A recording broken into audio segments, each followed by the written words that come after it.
Assalamualaikum warahmatullahi wabarakatuh. Saudaraku, sahabatku semua, semoga selalu dalam kesehatan dan dalam kasih sayang Allah. Amin ya Allah. Mohon maaf kalau suara saya agak serak, lagi flu ya. Jadi kita mau berbagi sedikit cerita. Ya, hanya gesah-gesah aja, hanya ngomong-ngomong, anggap aja dongeng ya. Kalau manfaat ya mudah-mudahan bisa diambil manfaatnya. Jadi saya mau berbagi lagi tentang antara perbedaan ego dan nafsu. Kemarin ada sahabat kita yang bertanya, Bang Andi tolong dijelaskan nafsu dan ego itu bedanya bagaimana ya. Jadi kita bahas dulu tentang ego. Mungkin banyak kita mendengar pada kajian-kajian hakikat makrifat, pada ceramah-ceramah, banyak orang bilang buang egomu, nggak boleh pakai ego. Ya, di video-video saya juga banyak menjelaskan atau keluar kata-kata ego ya. Jadi sebenarnya ego ini akan dimiliki oleh setiap orang, akan dimiliki oleh setiap manusia, itu sudah fitrahnya manusia. Jadi arti ego itu apa bang? Apakah ego itu harus dibuang? Sebenarnya kita nggak bisa membuang ego. Selagi kita hidup normal, kita nggak bisa buang ego. Kapan bang saya buang ego? Harus gila baru buang ego. Makanya belajar orang normal sama orang gila. Jadi arti ego itu apa bang? Arti ego itu adalah identitas diri. Segala sesuatu yang dimiliki oleh diri itu namanya ego. Ya. Ego itu ada yang baik apa semuanya buruk, Bang? Ya, ego itu kebanyakan yang kita lihat selama ini kan selalu buruk. Padahal banyak ego yang baik. Ya. Karena maknanya adalah kepemilikan atau identitas diri. Contohnya nama kita misalkan Tony, ya. Nama kita Tony, dipanggil pula Bayu. Bayu, mana mau kita noleh? Karena bukan nama kita. Karena disitulah letak identitas diri. Ego rasa memiliki. Apalagi contoh yang lain, mungkin kita sholat ke masjid, tertukar sendal kita ya kan. Oh ini kok sendalnya agak besar ini, bukan size saya ini. Sendal saya agak kecil sedikit ini. Walaupun sendalnya sama, tapi size-nya beda. Ya, pasti kita nggak mau ambil sendal itu karena kita merasa bukan punya kita. Nggak mau sendal kita tertukar. Itu juga ego. Baik nggak tuh? Ya baik. Ya kan? Apalagi contoh yang lain banyak. Misalkan kita lagi jalan di keramaian, tiba-tiba dicopet. Kenapa kita kejar maling? Dicopet kita, dompet kita. Kenapa kita kejar maling itu? Karena kita merasa itu milik kita. Identitas kita di situ. Ya, ini dompetku. Kenapa diambil milikku kan gitu. Apalagi ego yang baik. Misalkan istri kita diganggu orang, dirayu oleh orang, pasti kita nggak terima. Karena apa? Itu istriku. Ada rasa pemilik di situ ya. Jadi banyak sebenarnya ego itu yang baik. Cuman kan selama ini yang orang kenal, yang orang paham, ego itu selalu identik dengan yang buruk ya. Jadi ego itu maknanya identitas atau rasa memiliki. Tetapi kalau kita terlalu memperturutkan ego yang buruk, nah di situ larinya sudah menjadi nafsu ya. Lalu nafsu apa bang? Nafsu adalah suatu dorongan, suatu bentuk perintah yang selalu mengajak kepada keburukan. Itu nafsu namanya. Jangan kita menganggap nafsu itu ada yang baik juga. Beda ya. Nafsu kalau menurut saya itu nggak banyak. Cuma satu nafsu itu. Makna nafsu sesuatu yang mengajak kepada keburukan. Ya. Nah kalau macam nafsu makan bang, itu bukan nafsu, itu bukan nafsu. Hasrat makan itu bukan nafsu makan. Nafsu sama hasrat beda ya. Kalau hasrat itu lebih kepada naluri, ya, dorongan hati, ya, sebagai manusia yang fitrah, ya. Contoh kita apa? Kita kelaparan, pasti kita akan cari makan, timbul hasrat untuk makan. Karena itu sudah fitrah, hasrat. Beda sama nafsu, kecuali orangnya sudah kenyang perutnya masih juga makan, barulah orang tersebut memiliki nafsu makan. Itu yang benar, ya. Karena dia makan dengan bernafsu. Perutnya sudah kenyang karena lauknya masih enak, dia sumpel lagi perutnya. Makan terus dia, padahal perutnya sudah kenyang. Atau juga perut kita nggak kenyang, misalkan kita punya pantangan makan, ya, kita lagi sakit, macam orang sakit diabetes, sakit gula, nggak boleh makan yang manis-manis. Tapi karena dia kepingin juga, dia makan juga, itu tandanya orang tersebut nafsu, muncul nafsu makannya, karena dia makan mengikuti dorongannya yang tidak baik. Jadi berbeda ya, orang lapar cari makan bukan dibilang nafsu makan, itu hasrat makan. Jadi apapun yang berkaitan dengan nafsu selalu mengajak kepada keburukan. Tapi kan ada juga bang di Al-Quran dibilang nafsu yang dirahmati Allah. Makna nafsu yang dirahmati Allah bukan nafsu baik maknanya. Itu adalah nafsu yang dilemahkan. Ada dorongan untuk berbuat kejahatan, tapi melalui perlindungan Allah, Allah lemahkan nafsu itu sehingga kita tidak jadi berbuat jahat, tidak jadi berbuat keburukan. Seperti kisahnya Nabi Yusuf, ya.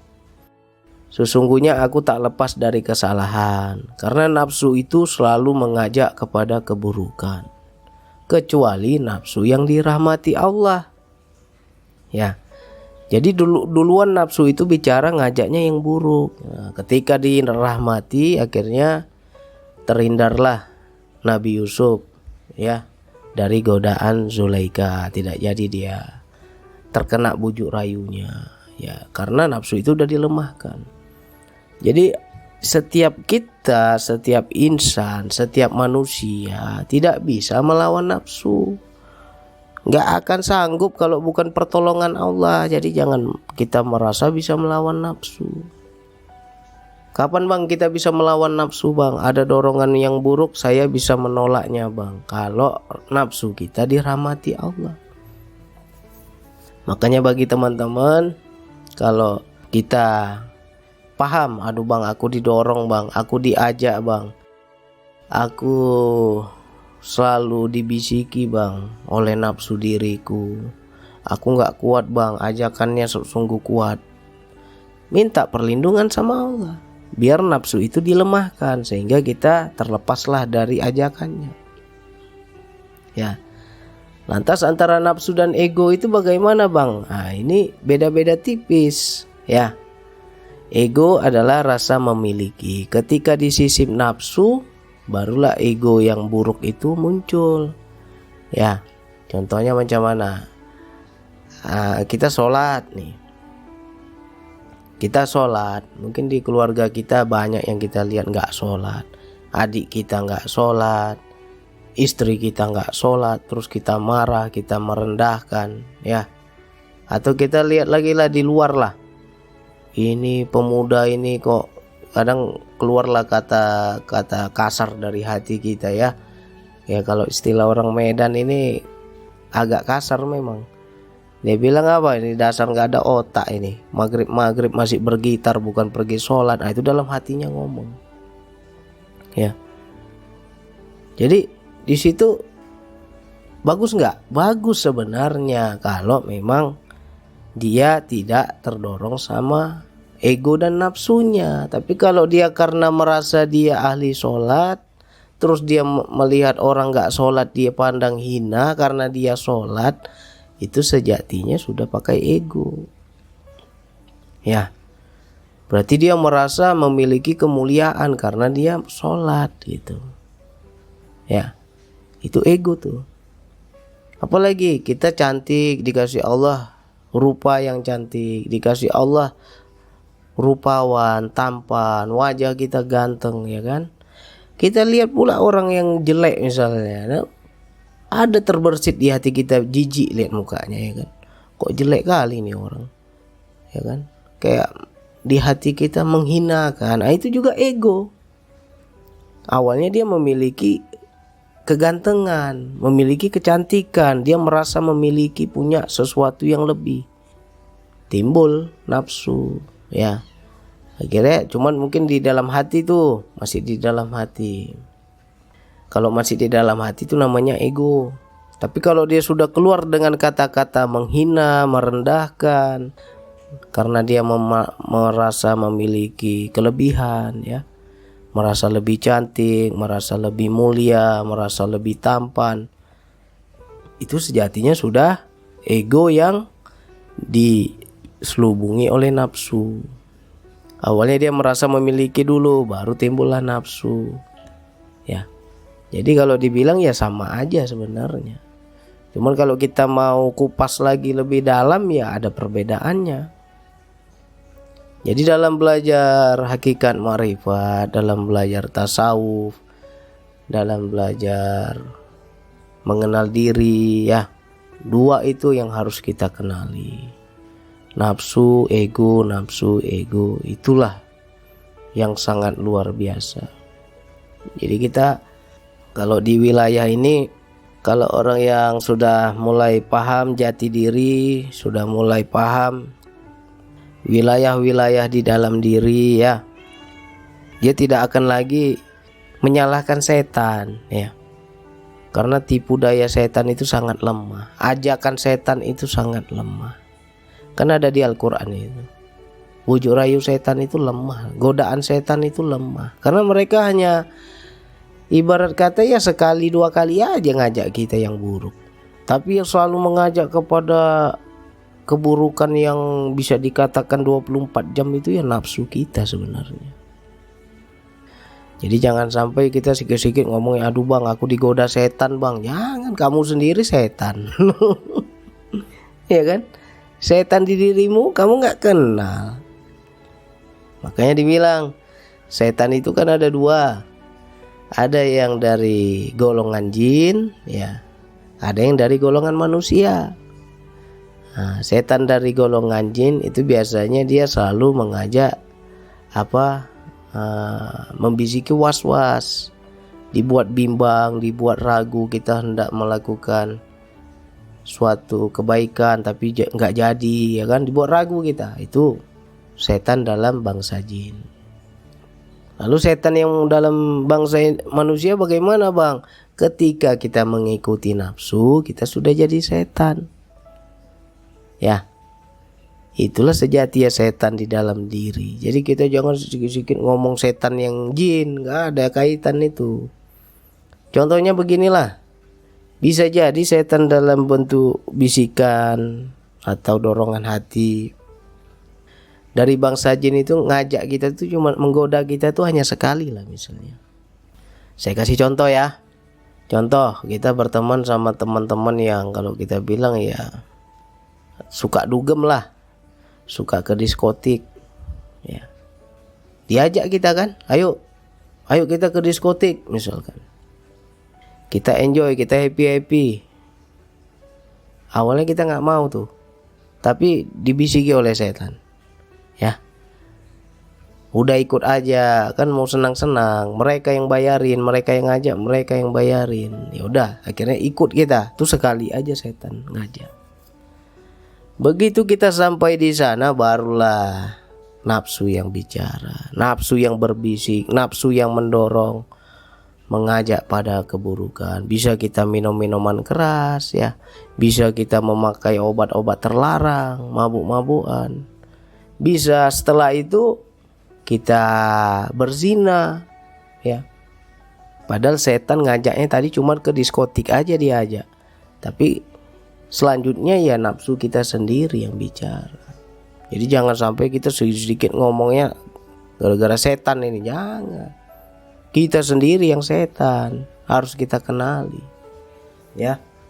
Jadi antara nafsu dan ego ini kalau kita mau kupas, kalau kita mau tentang kehidupan, kita mencari contoh-contoh di kehidupan itu banyak. Makanya kita kalau bisa yang mengenai rasa memiliki itu dibuang.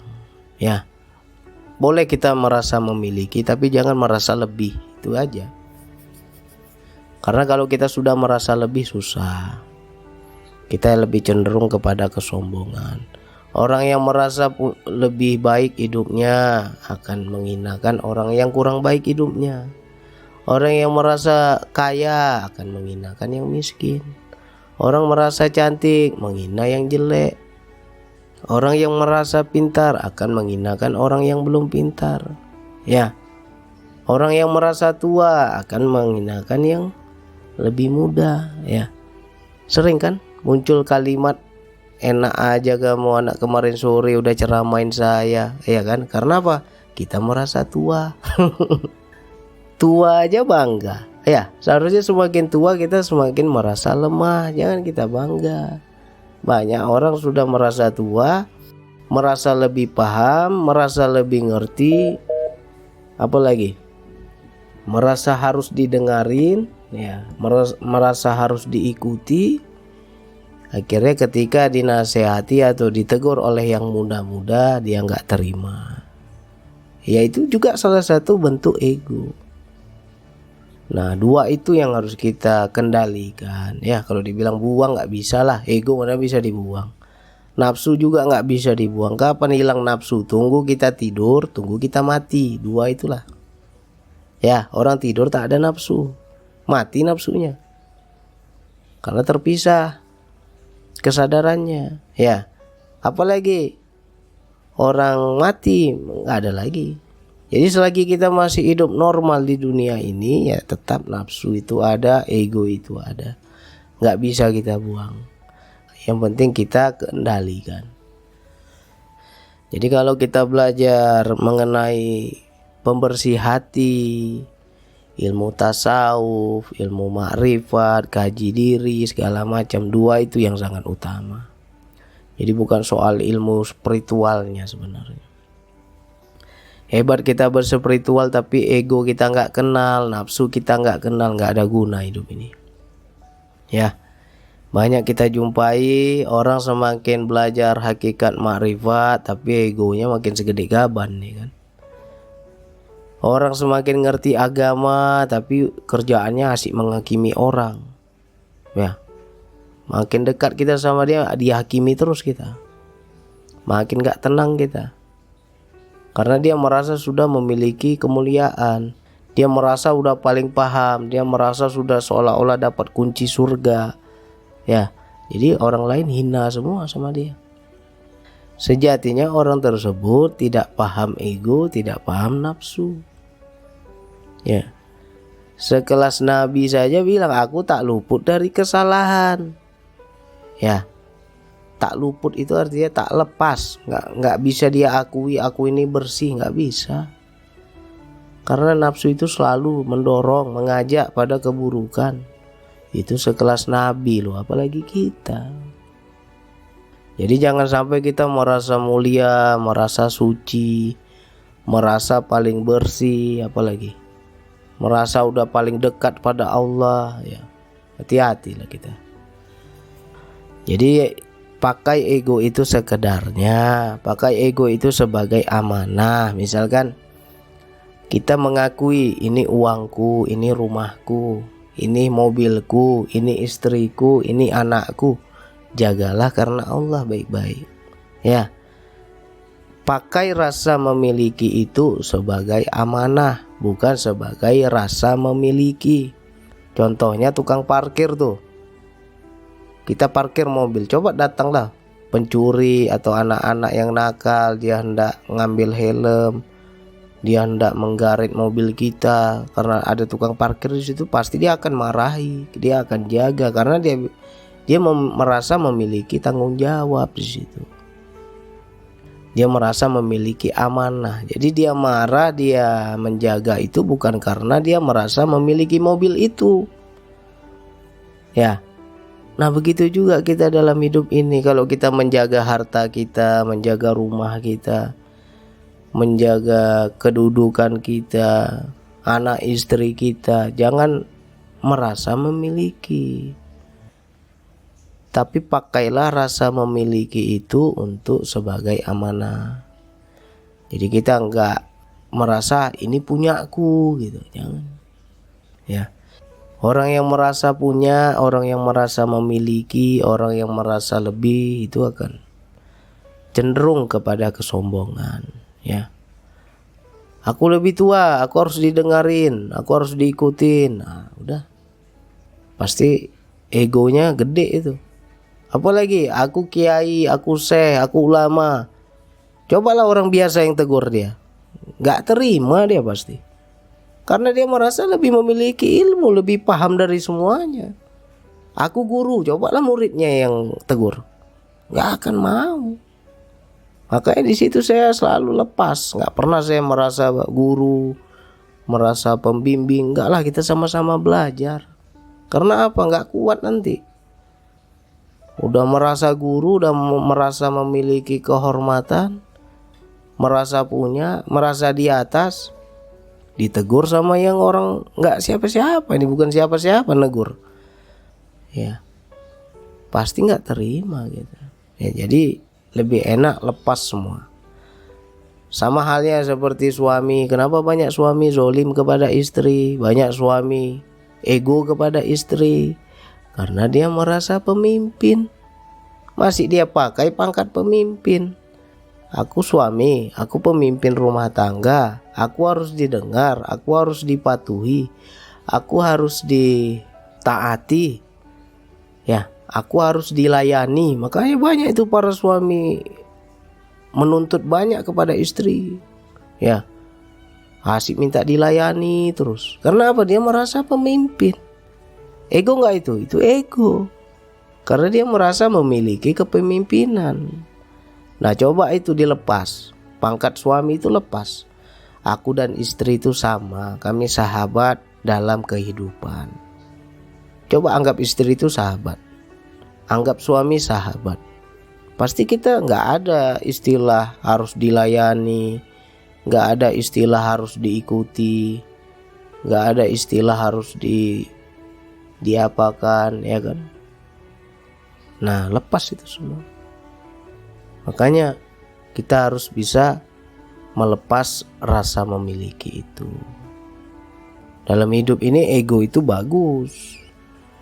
Ada yang bagus, ada yang enggak. Cuman kalau ego sudah disisip sama nafsu, itu yang enggak bagus. Ego enggak bisa dibuang, nafsu enggak bisa dibuang, hanya bisa dikendalikan.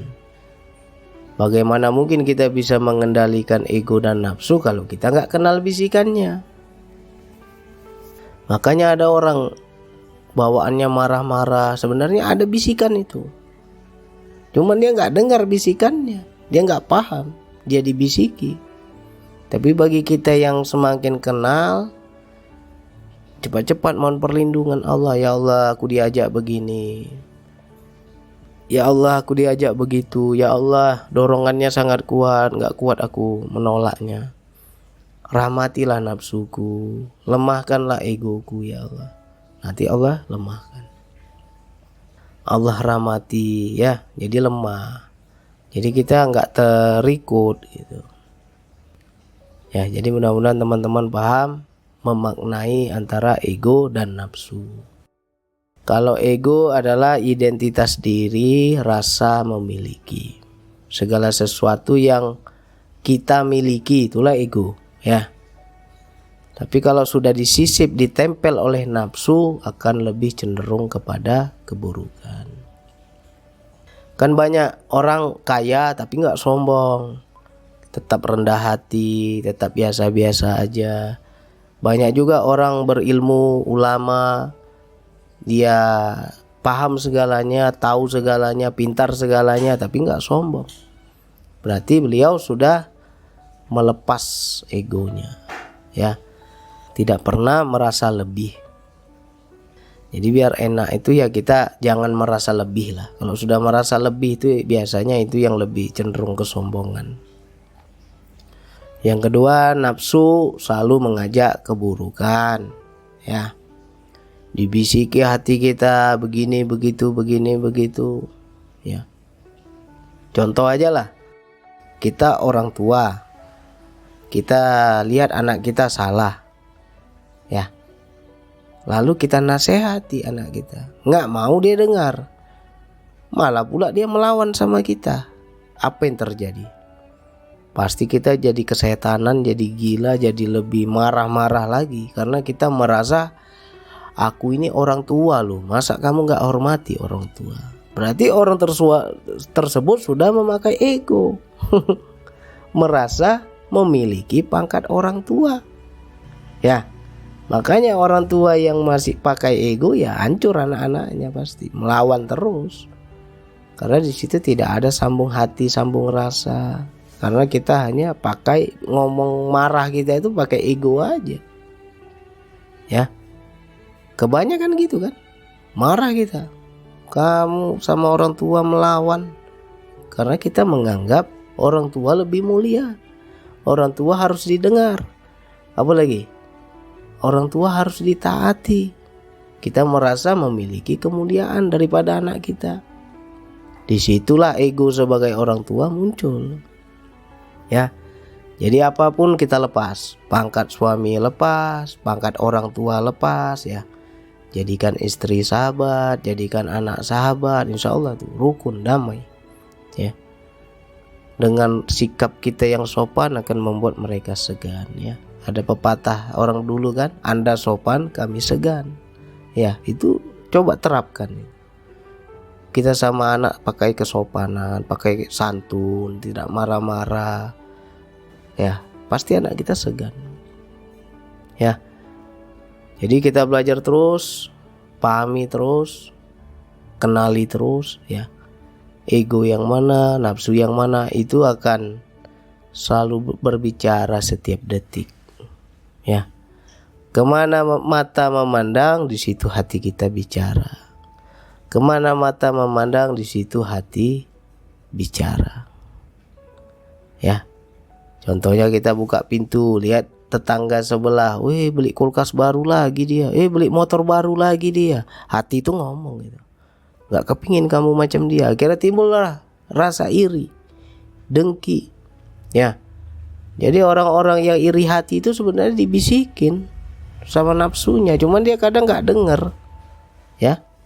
Nah, ayo kita belajar terus, pelajari terus zikir nafasnya. Nanti kepekaan rasa kita semakin aktif, kita bisa dengar ego yang ngomong ini yang mana, nafsu yang ngomong ini yang mana ya.